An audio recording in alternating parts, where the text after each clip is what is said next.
mga insan, happy lunch. Okay, magla-lunch tayo ulit. I-vlog naman natin na susunod ay ang chili garlic oil ng R Kitchen. Okay. Okay, tikman natin kung talagang spicy siya at masarap.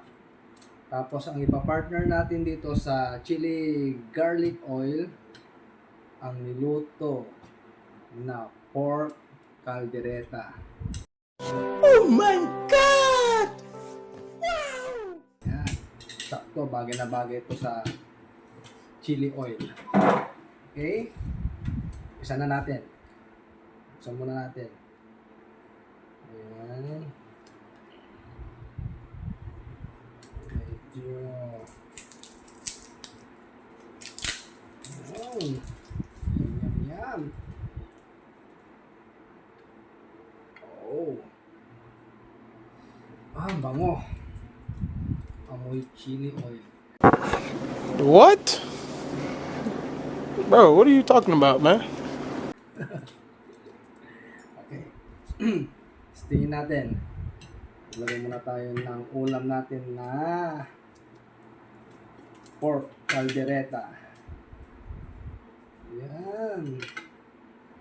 Yummy. Sana all. Okay. Try natin. Try. Grabe oh. Punong-puno oh. Ang dami nung chili niya saka oil. Kaya siya tinawag na chili garlic oil. What the fuck?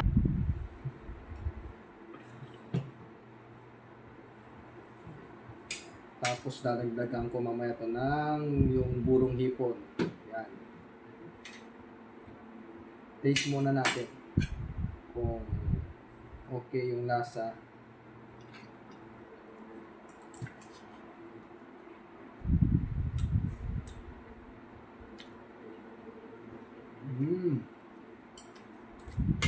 Yung chili garlic oil niya, sakto lang yung anghang, yung spicy niya, saka yung garlic niya, malalasahan mo talaga yung garlic saka chili niya. Hindi totoo yan. Bola lang yan.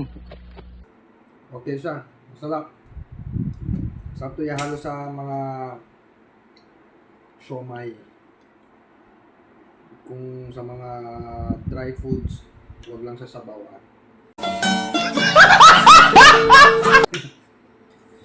Hot siya. Mas hot siya.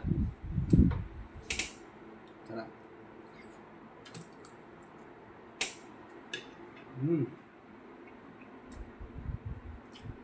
Grabe panalo.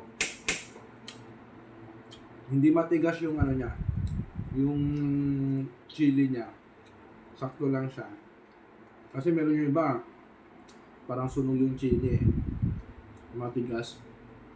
Ito, sakto. Perfect. Pow!